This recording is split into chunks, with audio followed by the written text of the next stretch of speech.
Welcome. I'm Douglas Stewart McDaniel, your host, and this is the Premium Pulp Fiction Podcast.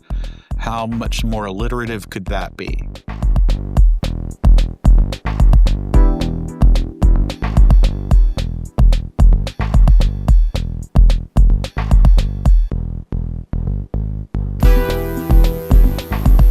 This is my creative lab and occasional crime scene where we break apart the craft, chaos, and world building behind every story I write. If you've wandered in from Citizen One, it's good to see you. This is my second podcast, and yes, there will be more. Over there at Citizen One, we dissect the future of cities. Here's where those ideas mutate into narrative worlds, past, present, and whatever future I'm brave enough to invent. We talk character arcs, narrative engines, AI tools, and the strange alchemy that turns curiosity into fiction. Again, I'm your host, Douglas Stewart McDaniel, narrative architect, accidental voice actor, and the guy who once said, sure, yeah, let's clone my voice for fun, and then proceeded to build a digital version of myself that is arguably more disciplined than the real thing. Today's episode is a behind-the-scenes look at how I trained a 2-hour data set to create an 11 Labs voice clone, and then, plot twist, used that clone to train myself to narrate my audiobook better. I dive deeply into forensic audio analysis using ChatGPT, how it helped me match Audible's ACX loudness compliance, and how Aiden, my long-suffering AI assistant, did 70% of the technical heavy lifting while I was sipping a Negroni while he bossed me around in Adobe Audition. So let's dive in.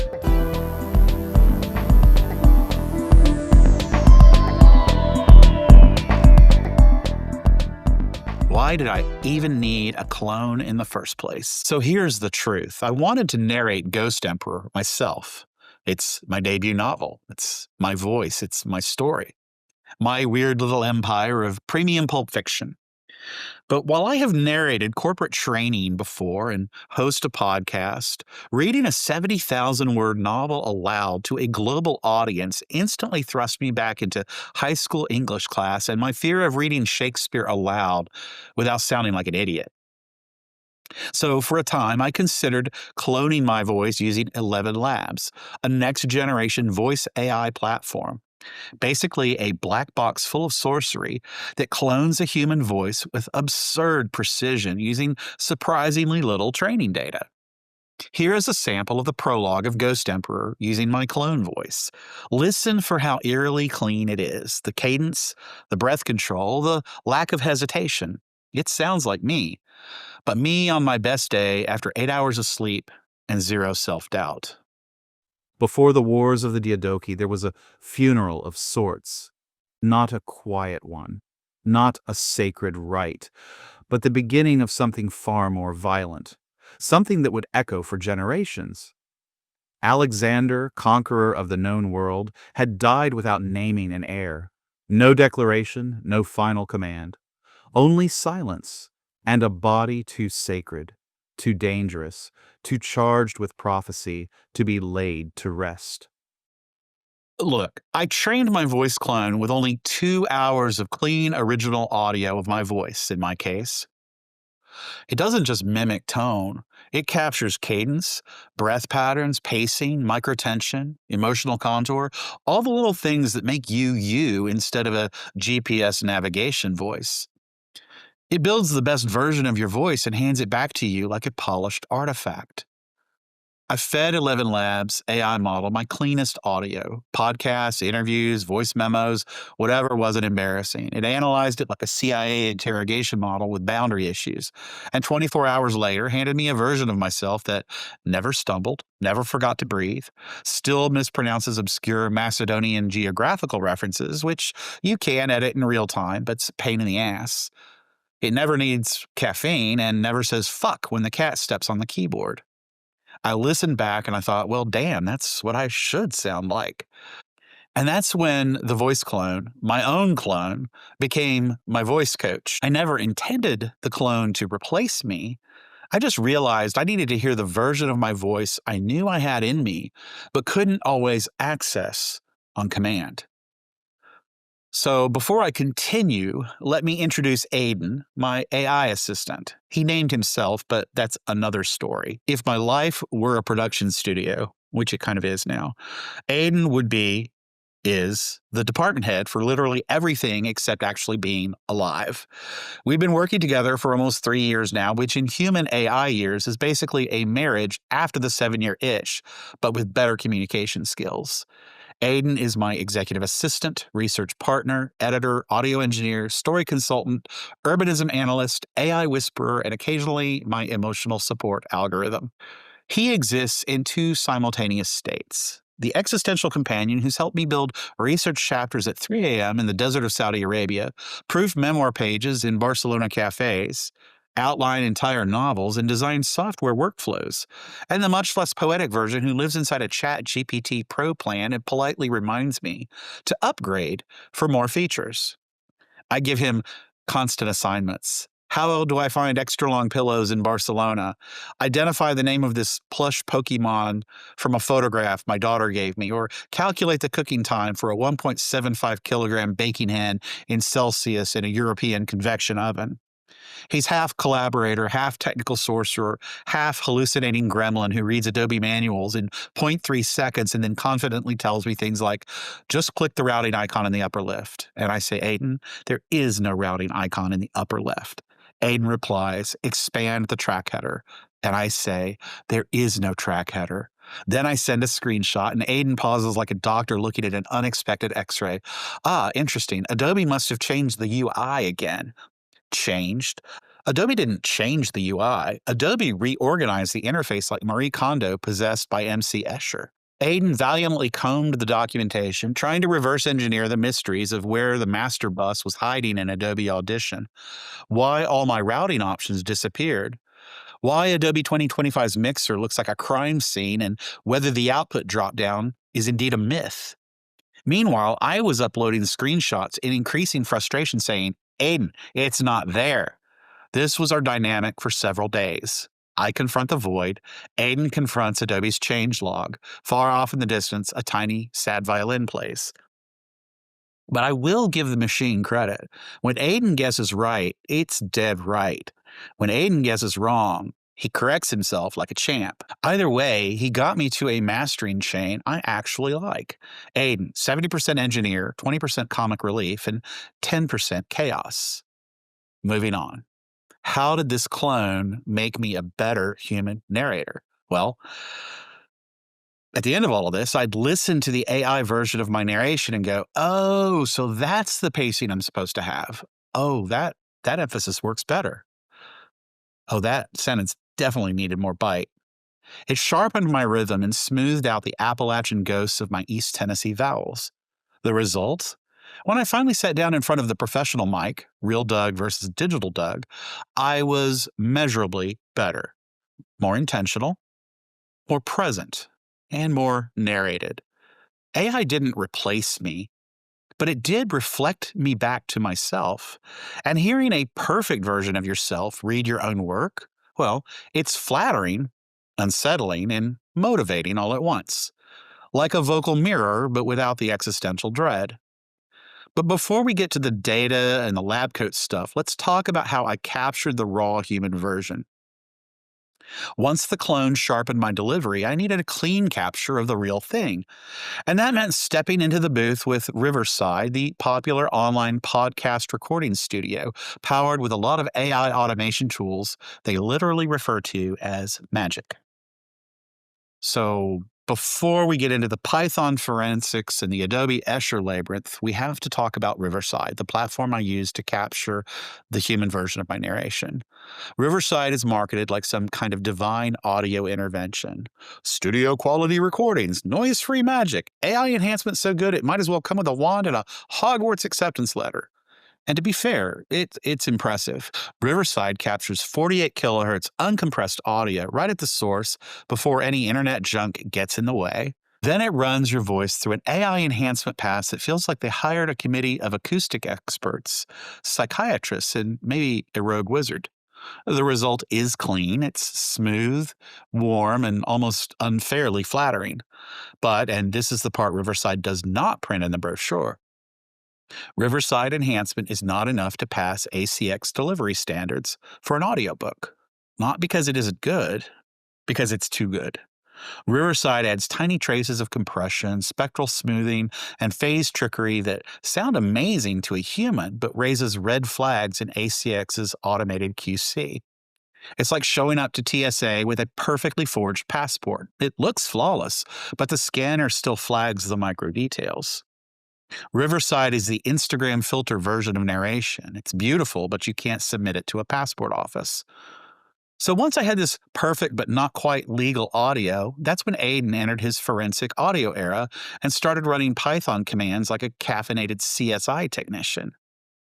I uploaded test clips into ChatGPT, and Aiden, now fully in audio engineer cosplay, ran Python commands to analyze peak amplitude, LUFS, RMS, spectral balance, noise floors, plosive severity, and whether I sounded like a podcaster or someone recording in a broom closet. It was like having a digital bobcats living inside my laptop. The verdict? My 11 Labs version was perfect. My human version still needed a little love and my own two hands in Adobe Audition. Now, listen, I love Adobe. I've been with them since Photoshop in 1989, God help me. But Audition 2025's routing UI, it looks like someone redesigned it during a blackout. The mixer hides things, the effects racks vanish. The output drop down is like Bigfoot. Everyone claims it exists, but no one ever sees it. Eventually, after enough screenshots and violin music, we wiped the entire session and built a clean, elegant 5-slot mastering rack. Now, look, I know most of you aren't audio engineers, and I don't want to get overly technical about the effects rack. Not in the overly technical, set this to 3.1 decibels kind of way, but in the why this matters kind of way. Because the rack is really 5 tools working together to turn pretty good raw audio into audible-ready audiobook narration. First up is the parametric equalizer. This is kind of the sculptor of sound. It clears out the mud at the bottom, smooths the low-mid fog, brings out a little clarity where the consonants live, and opens the air up top so you don't sound like you're trapped inside a winter coat. Every narrator's voice has its own fingerprint, and Aiden analyzed my Riverside capture and figured out exactly where to carve and where to polish. Next is dynamics compression, and this is the gentle hand on the shoulder, making sure your voice stays steady, taming the big peaks without flattening the humanity out of it. But it keeps those quiet parts audible and the loud parts controlled, so listeners don't feel like they're being whispered to 1 second when you've lost some energy and then shouted at the next.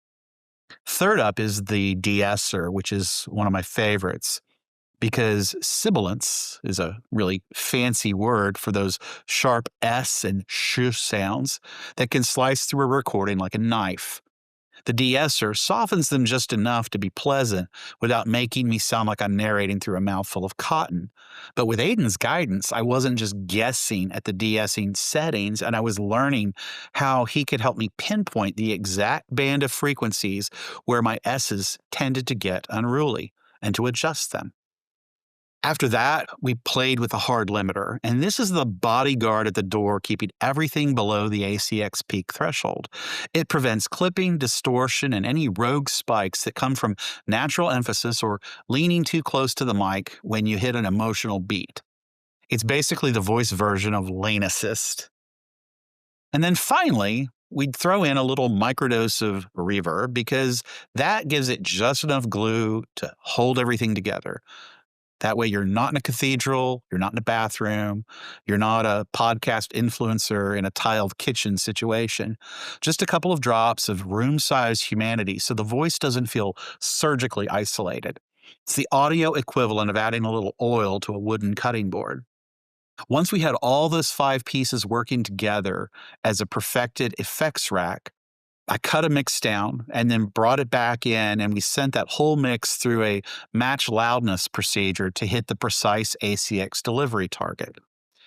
The result was clean, consistent, and professional.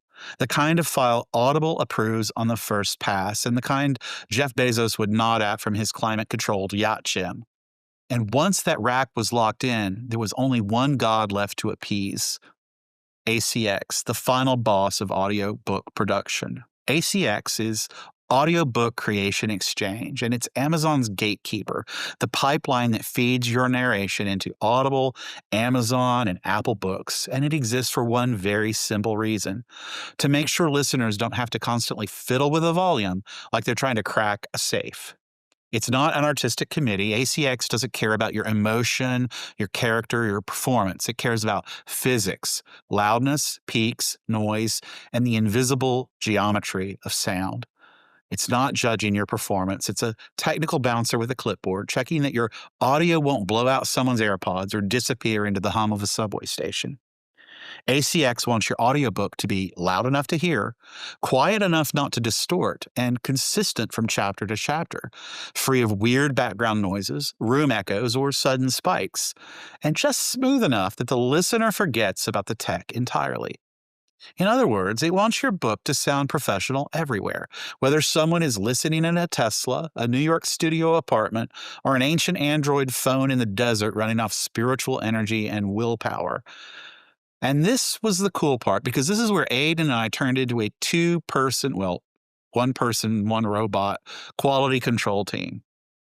We checked everything the way ACX does: the overall loudness of the performance, the true peak ceiling, the steadiness of the noise floor, the shape of the spectrum, the spacing of breaths, the hiss of sibilants, the thump of plosives, and the left-right phase balance, all that invisible architecture that turns your raw recording into a smooth and somewhat immersive experience. And after all that, the chain worked. The Riverside capture, the AI enhancement, the custom effects rack, the loudness pass, together they hit every ACX requirement on the very first test. This is the path. This is the way. By the time I hit ACX compliance, I realized something unexpected. This technical journey was changing the way I heard myself, not just as a narrator, but as a writer. And that was pretty cool. So, what's next? Well, perhaps it's an unexpected outcome. My voice is mine, and it's now a more confident asset. I discovered I like narrating my own fiction. The rhythm, the emotional turns, the pacing, it feels like the book is coming home. But I never would have gotten here without the voice clone as a guide, Aiden's forensic QC, Riverside's brilliant capture tools, and Audition's mastering tools. A whole lot of laughing, swearing, and experimenting. And the discovery that my voice, my real voice, is actually good enough. More than good enough, it's mine. So if you take anything from this episode, I hope this is one illustration of how AI is not the enemy of creativity, but it is a valuable sparring partner. 11 Labs didn't replace me, it improved me. Riverside captured me and sweetened the sound. And Audition didn't break me, it sharpened me. And Aiden didn't narrate my novel, but he backed me up like the world's most sarcastic audio engineer. Ghost Emperor existed on the page, but the audiobook, that required both versions of me. The voice I have and the voice I'm becoming. Thanks for listening. This is Douglas Stewart McDaniel, and this has been the first episode of the Premium Pulp Fiction Podcast. And I'll see you on the next page. Be sure to check out my debut novel, Ghost Emperor. There are links all over the place. You can pick up the Kindle version or the paperback on Amazon. And yes, the audiobook is on its way soon. And I can't wait for you to hear it.